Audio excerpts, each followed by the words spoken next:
আসসালামু আলাইকুম। আমি ঢাকা মিরপুর থেকে এসেছি, নৌবাহিনী কলেজের একজন ছাত্র। আমার নাম মোহাম্মদ ফাওয়াজ। আমি একটি প্রশ্নের সর্বপ্রথম একটি উত্তর দিতে চাই, সেটা হচ্ছে জামাতে ইসলাম কেন চাঁদাবাজি করে না, কেন কোনো লুটতরাজের সাথে জামাত ইসলাম নেই। মূলত আমি প্রথমে একটি কথা বলে দিতে চাই, সেটা হচ্ছে আমাদের অন্যান্য দল যদি আমরা দেখে থাকি গত 53 বছরে আমাকে একটা দল আপনি আমাকে ইন্ডিভিজুয়াল দেখাবেন যে একটি সেবামূলক প্রতিষ্ঠান কিংবা কর্মসংস্থান তৈরি করেছে। কোনো দল পাবেন না। তাদের আইডিওলজি হচ্ছে নেতার পিছনে নেতাকর্মী ঘুরবে, জয় বাংলা নাইলে জয় বাংলাদেশ জিন্দাবাদ স্লোগান দিবে আর নেতার নাম নিবে। এটা হচ্ছে তাদের আইডিওলজি। জামাতের আইডিওলজি এটা নয়। তাদের আইডিওলজি কিভাবে একটি নতুন প্রতিষ্ঠান তৈরি করা যায়। আপনি যদি গত 53 বছরে খেয়াল করেন, অসংখ্য জামাতের হাসপাতাল, অসংখ্য ব্যাংকিং সেক্টর তৈরি করা হয়েছে, যার কারণে জামাতে ইসলামের যে নেতাকর্মীরা রয়েছে পড়াশোনা শেষে তারা যদি চাকরিও না পেয়ে থাকে তাদেরকে ওইখানে নিয়োগ দেওয়া হয়, এবং যার কারণে তাদের চাঁদাবাজি কিংবা এইসব কাজে লিপ্ত হতে হয় না। তারা একটি অর্থনৈতিক ভালো একটি কাজের মাধ্যমে তাদের জীবন বাহন করতে পারে। এবং জামাতের আদর্শ এবং অন্য একটি দলের আদর্শে ভিন্ন কোথায়। আমি একটি কথা বলতে চাই, অন্য একটি দলে আপনি সেন্ট্রাল থেকে টাকা পাবেন, টাকা যদি না পান আপনি চাঁদাবাজিতে লিপ্ত হবেন। আপনি বিএনপি বলুন, আওয়ামী লীগ বলুন, ছাত্র দল বলুন, ছাত্রলীগ বলুন, সবাই একই ক্যাটাগরি। আপনি ছাত্র শিবির বলুন যদি, বা জামাত ইসলাম বলুন, এদের অর্থ উৎস কিন্তু এইটা নয়। এদের অর্থ উৎসটা কোথায় আমি আপনাকে বলি। ক্লাস 9-এর একটি ছাত্র, আমার নামটা ঠিক মনে নেই, আমাদের গ্রামের বরিশালের একজন ভাই, সে ক্লাস 9-এ থাকতে তার বাবা মা মারা যায়। তার পড়াশোনা সে ছেড়ে দিবে ভেবেছে। তখন জামাত যে সংগঠন তার সাথে কথা বলে যে তার সম্পূর্ণ ব্যবস্থা তারা গ্রহণ করে, তাকে সম্পূর্ণ শিক্ষিত করে, তাকে দেশের বাইরে পাঠায় পড়তে, এবং তাকে ডক্টর বানিয়ে বাংলাদেশে ফেরত আনে। এখন আমার প্রশ্ন, একজন বিবেকবান মানুষ জীবনেও কি তাকে যেই দলটা, যে সংগঠনটা এত উচ্চ একটা পর্যায়ে নিয়ে গিয়েছে, তাকে জাতীয় রাষ্ট্রের সম্পদ বানিয়েছে, তাকে কি তার কাছে কি কোনো সাহায্য চাওয়া লাগবে দলটা থেকে? সে তো একজন বিবেকবান মানুষ, সে নিজে থেকে তার অর্থের 50% দান করে দেবে এই দলের জন্য। এই একটা কারণে জামাতের কারো কাছে চেয়ে খেতে হয় না। আর জামাতের প্রত্যেকটা নেতাকর্মী যারা রয়েছে তাদের মাস শেষে একটি অ্যামাউন্ট উল্টা দিতে হয়, জামাতে অনুদান দিতে হয়, এবং সেই টাকা দিয়ে এই যে আমি যে বললাম প্রথমে, এই ছেলেটাকে পড়িয়েছে, এরকম অসংখ্য অসহায় এবং দরিদ্র ছেলেকে পড়ানো হয়, ছেলে মেয়েকে, এবং এই টাকা দিয়ে, এই আমাদের অনুদানের টাকা দিয়ে। আর আমার প্রশ্ন, যেই ছেলে বা মেয়েটা এত কষ্ট করে দলে টিকে থাকার জন্য টাকা দিতেছে, নিচে থেকে নিজের পকেট থেকে টাকা খরচ করতেছে, তাছাড়া মাস শেষে 2টা করে বই পড়তে হয়, বই পড়ে ওইটার পরীক্ষা ভাইভা দিতে হয়, 5 ওয়াক্ত নামাজ পড়তে হয়, নামাজে সে জামাতে কয় রাকাত পড়তেছে, কয় রাকাত জামাতে পাচ্ছে না, সব রিপোর্ট প্রদান করতে হয়। এত কষ্টের পরেও যে মানুষটাই দলে থাকবে, ওই মানুষটার কি নৈতিকতা নিয়ে কোনো প্রশ্নের আর কোনো দিক রয়েছে? ওই মানুষটা কি কোনো স্বার্থের জন্য দল করতেছে? ওই মানুষটার ভিতরে নৈতিকতা আছে বলেই মানুষটা দলটা করতেছে। এত কষ্ট পেরিয়েও এই দলের প্রতি সে তার ভালোবাসাটা রয়েছে। এখন আপনি আমাকে কোন দিক দেখাবেন? 71-এ যে আলবদর, তারপরে রাজাকার বলে, এই দিকটা দেখাবেন? আমি আপনাকে একটি কথা ব্যক্ত করতে চাই। হযরত উমর রাদিয়াল্লাহু তাআলা আনহু, তিনি যখন ছিলেন, তিনি কিন্তু মুসলিম ছিলেন না, তিনি কিন্তু ইসলাম ধর্ম গ্রহণ করেন নাই। পরবর্তীতে মহানবী সাল্লাল্লাহু আলাইহি ওয়াসাল্লাম আল্লাহ তাআলার কাছে নিচে চায় যে তৎকালীন আরবের যে কোনো বড় দুই নেতার একজনকে আল্লাহ আমার করে দাও, এবং মহানবী সাল্লাল্লাহু আলাইহি ওয়াসাল্লামের যে কোরআন, সে তিলাওয়াত শুনে সে কিন্তু মুসলিম হয়েছে। এখন কি আপনি তার পাস্টের সাথে তার প্রেজেন্ট তুলনা করবেন? আপনি এতই মূর্খ হয়ে গিয়েছেন? আপনি চেতনা ব্যবসা করবেন? আওয়ামী লীগ এক দল বলে গিয়েছে, তারা এখন কোথায়? তারা এখন ভারতে। এরপর আরেক দল যারা এখন বর্তমানে বলছে, তারা কোথায়? তার নেতা লন্ডনে। যেই দলটাকে বলে, সেই দলটা কি পাকিস্তানে গিয়েছে? সেই দলটা যায়নি, সেই দলটা ফাঁসির মঞ্চে হাসি মুখে দাঁড়িয়ে গিয়েছে।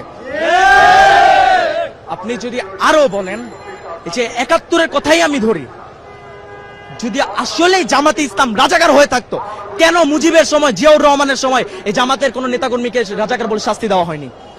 কেন শেখ হাসিনা আসার পর নির্বাচনের দিন তিনি নিজে গিয়ে জামাতের হুজুরের কাছে গিয়ে বলেছে, হুজুর আমাকে দোয়া করবেন আমার জন্য, আজকে আমি নির্বাচনে দাঁড়িয়েছি? সে নিজে গিয়ে হুজুরের কাছে দিয়ে দোয়া নিয়ে আসছে। কেন নিয়ে আসছে?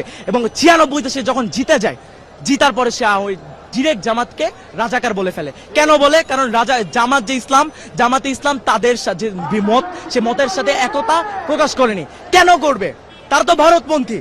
ভারত আমাদের সাহায্য করেছে, কেন করেছে? ইন্দিরা গান্ধীকে যখন প্রশ্ন করা হয়, সে একটি উত্তর দেয়, মাথার এক পাশে ফোড়া হলে আপনি অন্য পাশে ঘুরে ঘুমাতে পারবেন, যখন দুই পাশে ফোড়া হয় আপনি ঘুমাতে পারবেন না। এর মানে কি বুঝতে পারছেন? আপনার যখন দুই পাশে ইসলামিক রাষ্ট্র হবে, তখন আপনি থাকতে পারবেন না। হিন্দুত্ববাদ আপনি ছড়াতে পারবেন না, পুরো বিশ্বে আপনি মঞ্চতে প্রকাশ করতে পারবেন না। সেই কারণে তারা বাংলাদেশের সাহায্য করে। এবং তারা আমার কোন সাহায্যটা করেছে? আমার দেশে কি ওই 40-50 টাকার পেঁয়াজ আর রসুন দিয়েছে, এই আমার সাহায্য? আমি তাদেরকে মাস শেষে আমার 1000 টাকা, বছর শেষে আমি ইলিশ মাছ দিচ্ছি, আমি দিচ্ছি। তারা পুরো ফারাক্কার পানি আমাদের দিয়ে প্লাবিত করে ফেলতেছে আমার বাংলাদেশকে। আমরা কোনো কথা বলতেছি না। আরো যদি আমরা দেখি, তারা আমাদের দেশটাকে নিজেদের অঙ্গরাজ্য তৈরি করতে চেয়েছে। আর তারা আমাদের দেশের মাঝখান থেকে রেল বানিয়ে ফেলবে। এমন আমাদের ইতিহাস যা বলে, একটা রাষ্ট্র এরকম ভাবে যখন একটা দেশের মাঝখানে চলে আসে, ওই রাষ্ট্রের ওই ইন্ডিভিজুয়াল ওই জায়গাটা ওই রাষ্ট্রের আওতায় থাকে না, ওইটা যেই দেশের আওতায় চলে যায়, যেই দেশের বানায় ওই দেশের আওতায় চলে যায়। এবং তারা এই ভারতের দালাল ছিল। এবং আমি আপনাকে এখন আমার এতক্ষণের কথা সবচেয়ে বড় পয়েন্ট এখন করব, বিএনপি। আমার আপনাদের সকলের কাছে একটা প্রশ্ন, বর্তমানে তো তারেক রহমান বাংলাদেশে নাই, তাহলে বিএনপির সবচেয়ে বড় নেতাকে? মির্জা ফখরুল। এখন আমি বলতে হাসি পাচ্ছে আমার, মির্জা ফখরুল যদি দেশের সবচেয়ে বড় নেতা হয় বিএনপির, তাহলে গত 3 মাসে কেন মির্জা ফখরুলকে কোনো টক শোতে কিংবা কেন কোনো মিডিয়া ফেস করতে দেখা যায়নি? দেখা গেছে কাকে? সালাউদ্দিন সাহেবকে।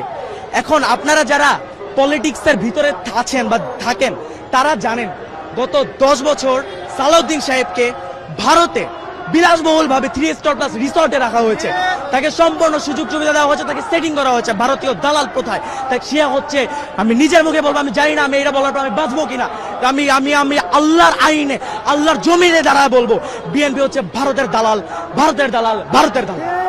এবং যারা বিএনপির ভারতে আর কি সাপোর্ট করে না, যারা রয়েছে, যারা বিএনপির ভারতে সাপোর্ট করে না, যেমন ইলিয়াস আলী, বাবর, তারা এখন কোথায়? আমার প্রশ্ন, তাদের কি বিএনপি কি সামনে আনছে?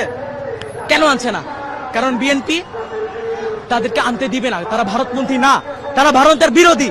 এবং ভারত আর বিএনপি এটা চায় না, তারা এখন এক হয়ে গিয়েছে, 2 সাপের 1 বিষ, আওয়ামী লীগ আর ধানের শীষ। সর্বপ্রথম আমি একটি কথা ব্যক্ত করতে চাই, একটি সমাবেশ অসংখ্য মানুষের একটি জোটের একটা স্থান। এখন আমরা যখন একসাথে এতগুলো মানুষ একসাথে জড়ো হই, কারো না কারোর সাথে গায়ে টাচ, যে জিনিসটা ফিজিক্যালি, এই জিনিসটা হবেই। আমার ইসলাম কি বলে একটি নারীর শরীর স্পর্শ করতে? আমার ইসলাম কিন্তু বলে না। কিন্তু আপনি যদি ইরানের ব্যাপারটি দেখেন, ইরান একটি ইসলামিক রাষ্ট্র, ইসলামিক শাসন প্রতিষ্ঠা হয়েছে তাদের দেশে। তাদের দেশে কি নারীরা উন্নত না? তাদের দেশে নারীরা চাকরি বাকরি করছে না? তাদের দেশ এতটাই উন্নত, তারা এতটাই শক্তি সম্পন্ন, তাদের ভিতরে ইসলামিক যে এতটা জ্ঞান ধারণা রয়েছে, তাদের আল্লাহর প্রতি ভয়ভীতি রয়েছে, তারা ডিরেক্টলি ইউএসএ এন্ড ইসরায়েলকে চ্যালেঞ্জ করতে পারে। বাংলাদেশকে বলেন, বাংলাদেশ তো ভারতের বিরুদ্ধে দাঁড়াতে পারবে না। কখন পারবে? যখন জামাতে ইসলাম এই দেশের জাতীয় সরকার গঠন করবে, তখনই একমাত্র পারবে। কারণ জামাতের যে প্রত্যেকটা নেতাকর্মী বলেন, এদের আসলে ভয় নেই, এরা ফাঁসির মঞ্চে হাসি মুখে দাঁড়াতে পারে, এরা খালি আল্লাহ ছাড়া কাউকে ভয় পায় না। আপনি যদি ইতিহাস দেখেন, এটা ইতিহাস আমাদেরকে বলে। এবং আপনি নারীর কথা ব্যক্ত করছেন, নারী আগিয়ে যাচ্ছে অবশ্যই, কিন্তু ধ্বংসের দিকে। বর্তমানে যেটা যুগে হচ্ছে, আপনি জায়গায় জায়গায় দেখবেন অশ্লীলতা ছড়িয়ে যাচ্ছে। সে অশ্লীলতাকে থেকে মুক্তি পেতে হলে জামাতকে সরকার আনতে হবে। কিন্তু তাই বলে এই নয় যে জামাত আসলে নারীরা অধিকার পাবে না, নারীরা অধিকার পাবে। আপনি যদি হিন্দু হয়ে থাকেন, আপনি আপনার ধর্ম পালন করতে পারবেন, অসুবিধা নেই। জামাত আসলে প্রফিটটা কোথায়? যারা ইসলামে বিশ্বাস করে, যারা পর্দা করে, তারা একটু সুবিধাটা বেশি পাবে, তারা সুন্দরভাবে পর্দা করতে পারবে, তাদের দিকে আড়াল চোখেও তাকাতে পারবে না। এটা হচ্ছে জামাতের আশার আইডিওলজি, এবং তারা এটাই বিশ্বাস করে।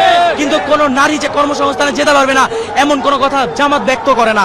আপনি যদি আমাকে দেখাতে পারেন জামাতের একটি খুঁত যদি আপনি আমাকে দেখাতে পারেন, আমি নিজে বলছি, আমি ওই দিন থেকে জামাতের সাপোর্ট করা বন্ধ করে দিব ইনশাআল্লাহ।